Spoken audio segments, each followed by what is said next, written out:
আসসালামু আলাইকুম রহমতুল্লাহি বারাকাতুহু। সম্মানিত দর্শক শ্রোতা, আজ 30শে নভেম্বর 2025, 15ই অগ্রহায়ণ 1432 বঙ্গাব্দ এবং 8ই জমাদিউস-সানি 1447 হিজরি। আমি আপনাদের সামনে 633 নম্বর হাদিসটি পাঠ করছি।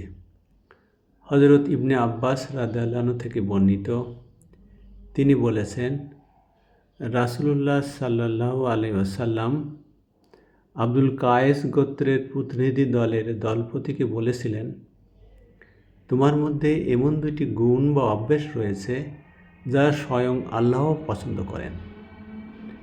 একটি হচ্ছে ধৈর্য ও অপরটি হচ্ছে ধীর স্থিরতা।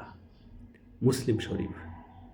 মহান রাব্বুল আলামিন আমাদেরকে এই দুইটি গুণাবলী অর্জন করার তৌফিক দান করুন, আমিন।